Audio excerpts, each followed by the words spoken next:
Okay, let's get some further analysis on this and bring in Mahjoob Zweiri. He is the Director of Gulf Studies Centre in Qatar University and joins us live from Doha. Talks going on in Cairo. We've had plenty of talks in Qatar, but talks are, well, talks, and the proposal for a truce is still a proposal. A sceptical person might say, you know, why would Israel stop now? Why agree to a ceasefire now? And is all this talking with the Israelis just for show? It's very clear that the Israelis is likely to go ahead on their attack to Rafah. It's a matter of time. It's not a matter of when, not if. It's obvious that what's happening in Cairo is monitored.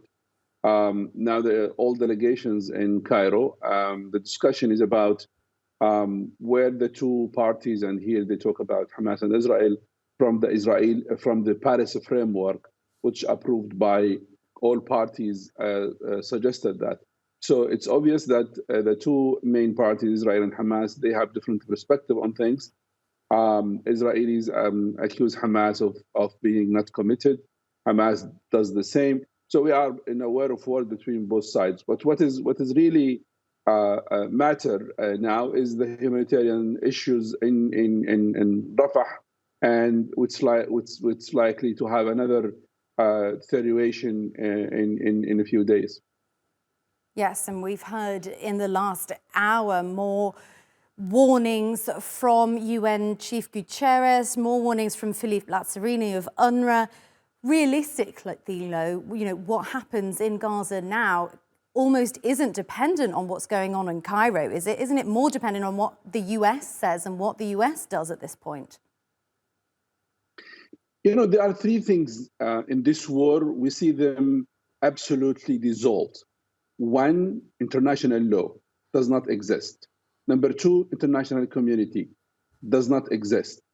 And thirdly, the human side of any conflict does not exist. These three issues, no one tries to bring them back. The Justice Court has not done enough to prevent Israelis. International community speaks. That's it. Borrell said it yesterday, which first he was obviously frustrated. And he said that where Gazan people can go to the moon, that's his statement when he talked about the evacuation. And then he said if the Europeans and the Americans wanted to stop the war, they should stop providing weapons.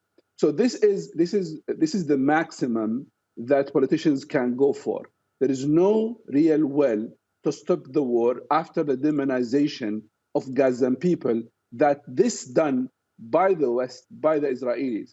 Now they feel themselves shameful of stopping the war, and that itself questioning the human side of what's so-called the north of the world. And Mahjoob, what would you say will be the regional implications of a ground incursion into Rafah, which, you know, in your own words, it's a when rather than an if? And is Israel's calculation that whatever those consequences are, they're worth it?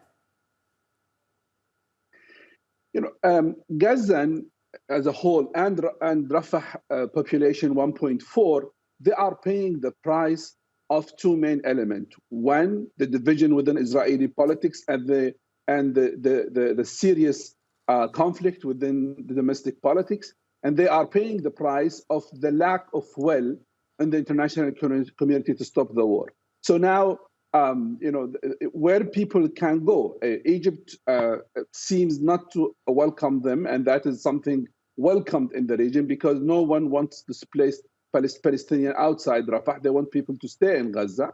And it seems that, you know, there is nothing being done to convince Israelis at least to stop their operation in Khan Yunis, where they talk now about another weeks to end their operation in Gaza. Logistically speaking, if they want to have this operation in Rafah, they should allow people to move to the north. And now they are not doing so because basically they have an operation in Khan Yunis, and they believe that still they have a lot to be done in Khan Yunis and the places around that. So basically, they are blocking all options, and basically they prepare the world to have another maybe 50,000 people, another 50,000 people between killed and injured, in addition to 100,000 we have now. It is a scary prospect. Mahjoob Zweiri from the Gulf Studies Centre at Qatar University. Thank you so much for joining us today. Pleasure. Israeli